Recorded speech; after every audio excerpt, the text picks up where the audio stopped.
And people share those stories and they get it going. All right, so here's a couple of basics of a duplication model, all right? It doesn't really matter the kit you use as long as you decide on one kit. Just get one package. Decide on a 380 package to enroll every new distributor with in your team, okay? Pick that package. Once you have the package, you stick with it. You don't change. You purchase 3 packages and you get one free. And I think that's really close to happening, right? Sponsor new people in the same way. Buy 3 and get one free. You sell the other 3 packages to the people you're presenting to that don't want to do the business. They're not into it. You go, great, then just use the product. Here you go. And you sell them the product, okay? You sell it at cost plus tax and shipping charges. You're just recovering your money. You've created volume, and you've moved your product. What else happened? You got money back in your bank. It's a really important thing to be able to have people see how they can pay their credit card off the first month. People mostly will use a credit card when they pick up the phone or they get online and they order buy 3, okay? They're going to spend, $1,300 or whatever the number is, right? Taxes are different in different places, maybe $1,400. They're going to spend that money on their credit card. They need to see how they get that money back and pay that credit card off. And if you don't have that mechanism in place, what are you asking people to do? You're saying to them, just buy $1,300 of product for your personal use. You're going to really limit the number of people that will buy into that kind of an idea. That's a big personal use way to start this business, okay? So you got to show them that it's a business. You got to say to them, here's the mechanism. Here's what you're going to do, and here's how you're going to get all your money back, and you're going to pay your credit card off, and your LOI is going to be done, and you got a free package for yourself. You're off to the races. Just go do that again, and do it again, and do it again, right? That's a model that can actually duplicate. And so that's what you want to do. There's some of the pieces, okay? So what is a duplication model? It's a way that we look at the comp plan to pull the most money out the fastest. That's what we're trying to do with the duplication model, all right? So we're going to move them to executive and beyond, and there's 4 things. The path to get all their money back the first month and pay off their credit card. File their LOI, get their own product package for free, and participate in the bonus pool. And hopefully, we'll get a couple of bonus pool adjustments that'll let people participate in their second month again, so that right out of the chute, people can end up, playing the game, right? People need to see how they can make 1,000, 2,000, 3,000 in 60 days, right? And so that's what I'm pushing for. Hopefully, we'll make that happen, right? So what does duplication mean then? Just kind of in summary. It means simplicity. You got to keep it simple. It's got to eliminate confusion. If they can't regurgitate back to you that model within like 5 minutes, it's too hard. It's too hard. You got to simplify it, right? It means everyone's doing the same thing in presenting and enrolling new distributors. Everybody just does it the same way. And if that starts to happen and you get traction, then all of a sudden people can see that it's working. All of a sudden they start to have their confidence increase. And what happens when people's confidence increases? Their mouth starts going like this a lot faster. And they talk to a lot more people, right? And the whole level of activity escalates when that happens. So that means you create more LOIs and more executives. It means more Q1, Q2, and execs owning the bonus pool. If you're brand new, guys, you need to own the pool the first year. Okay, that is how you bridge the gap. That's how you get people from their job that they realize now, once you've I don't know what the best word is. I didn't want to say pee in the water, but pee in the pool. But once you kind of pee in the pool regarding their job and they realize the water's spoiled, they just start to resent going to that job every day. That's good. They start to realize, what am I doing here? I am trading my life away for nothing. You just got to get them to realize how stinky that is and how spoiled the water is and how dissatisfied they should be. And once they start getting that really screwed up on their job, that's good. Because then all they can think about all day long is who they're going to recruit and how they're going to get free and how they're going to get here. The bridge from there to here is the bonus pool.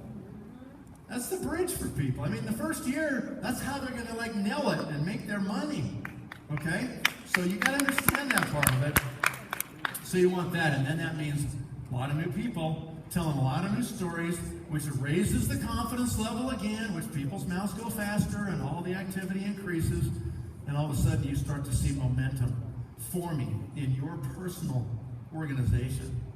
Okay, so that's it. All right, I think that's my last slide. Now I've just got a couple of minutes left. So I just wanted to read you this. Wow, did somebody leave glasses up here for me? Because I actually probably need them to read this. That might actually work. So I was just reading this thing the other day online. I have this guy that writes some stuff, and so I'm on his email list, and he sends it over. And once in a while, they're really good things. Let's see if these glasses will work for me. So this is just a little story for you to think about. So Charlie Munger, who knows who Charlie Munger is? Are you serious? There's only like 10 of us? Charlie Munger is Warren Buffett's partner. Who's Warren Buffett? Anybody know?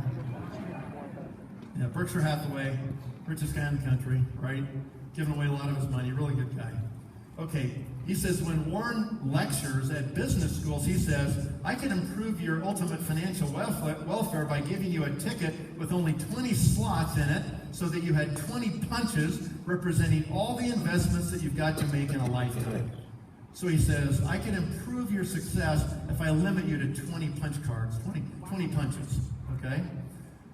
He says this, and once you punch through the whole card, you couldn't make any more investments at all. Under those rules, you'd really think carefully about what you did, and you'd be forced to load up on what you really thought was best. So if you only had 20 shots, you'd be really careful about what you picked, and once you picked it, you'd really load up. Because you only got 20 chances to make the return, okay? Under those rules, you'd really think carefully about what you did, and you'd be forced to load up on what you really thought about it, so you'd do much better. Again, this is a concept that seems perfectly obvious to me, and to Warren it seems perfectly obvious, but this is one of the very few business classes in America where anybody will be saying so. It just isn't the conventional wisdom. To me, it's obvious that the winner has to be very selective. It's been obvious to me since very early in my life, and I don't know why it's not obvious to many more people.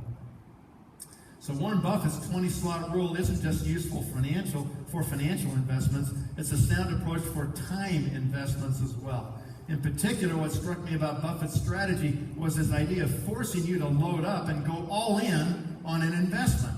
The key point is this: your odds of success improve when you are forced to direct all your energy and attention to just a few tasks. I'll read that again. Your odds of success improve when you are forced to direct all your energy and attention to just a few tasks. If you want to master a skill, truly master it, you have to be selective with your time. You have to ruthlessly trim away good ideas to make room for the great ones. You have to focus on a few essential tasks and ignore the distractions. And our essential task as distributors in this business is talk to people. That's the only task that matters. Placing orders, chasing garbage, talking to the company, and messing around is a joke, okay? You have to focus on a few of those tasks, avoid the distractions. You have to commit to working through 10 years of silence. If you go back and study the great artists and pianists and the masters of music and everything, almost every one of them suffered through 10 years of silence before they hit their masterpieces. Almost every one of them. So that's what he means by suffering through 10 years of silence. Because that's what it takes with focus and discipline to get great, to become great at something. Going all in. If you take a look around, you'll notice very few people actually go all in on a single skill or goal for an extended period of time. Rather than researching carefully and pouring themselves into a goal for a year or two, most people dip their toes in the water, chase a new diet, a new college major, a new exercise routine, a new side business idea, or a new career path for a few weeks or months before jumping on to the next new thing. How many of us are guilty of that? Probably everybody in this room at one time or another, right? In my experience, so few people display the persistence to practice one thing for an extended period of time that you can actually become very good in many areas, maybe even world class with just 1 year of focused work. If you view your life as a 20-slot punch card, and each slot is a period of focused work for a year or two, then you can see how you can enjoy significant returns on your time by going all in on just a few things. My point here is that everyone is holding a life punch card. And if we are considering how many things we can master in a lifetime, there aren't that many slots on that card. You only get so many punches during your time on this little planet. Unlike financial investments, your 20 life slots are going to get punched whether you like it or not. The time will pass either way. Don't waste your next slot. Think carefully, make a decision, and go all in. Don't just kind of go for it. Go all in, and your final results will be a reflection of your commitment. Wow. Good, huh? You know, I've tried to do that in my life, and I did it for probably 10 years straight with Nu Skin. Literally, when I made my Nu Skin commitment, I eliminated everything else. I mean, I put the blinders on. I didn't even look sideways for 10 years. 10 years. Just straight on Nu Skin, okay? And that really was kind of the foundation of creating my skill set, my ability to communicate, my ability to have this posture that I have, this confidence I have when talking to people. I don't care who it is. I'll take anybody on. Okay, I don't care who they are, right? But I know what we have here because it's happened to me. I've lived it, okay? It's better than any other business. It is way better than any other business out there. You just got to decide you're going to do it. And you got to go all in. You can't hold back.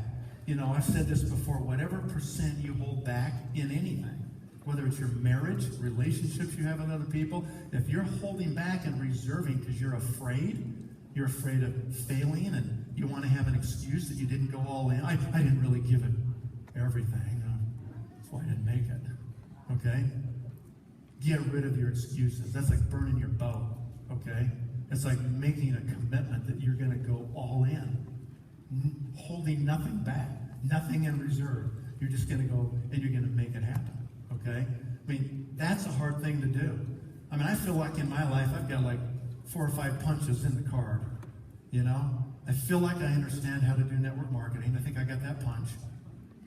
I feel like I understand how to fly airplanes. I got that punch. That's another one of my punches. I feel like I know how to build office buildings. I think that's another punch, you know?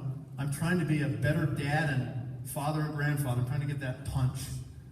Okay? I mean, there's only, so many punches we're going to get, really, right? What can you become really great at? And most of the things people go punch, I mean, like my airplane thing or my office building thing, those are more selfish, right? When you say to yourself, if you're going to spend the time of your life, this precious time that we all have been given, and nobody knows how much that really is. It can end any time for any one of us, right? If you're going to spend that precious time on something, isn't it better to spend it on something that's more selfless, than selfish? It's a better use of time to do something like this because your reach, the number of lives you can touch by literally telling this story and selling this dream and motivating people, inspiring people to get out of their comfort zones, reach their potential, become the best they can be. That's what this business requires of us. It demands it of us, right? This, to me, is a really worthy thing to spend your time on. That's why I'm still here, right? I hope that makes sense. I hope that you decide in your life, that this is worthy for you. This is the place you need to be. And that you really commit. You're here for good. You're here for good. You're not going anywhere else. You won't find a better company. You won't find better managers. You won't find better founders. You won't find better upline people who care about you and your success and love you and want you to be successful. Okay? You won't find a company that wants to do good like this company anyplace else. So for me, I'm here for good. I hope you're here for good. Thank you for being at this event. Good luck in your business. Thank you very much.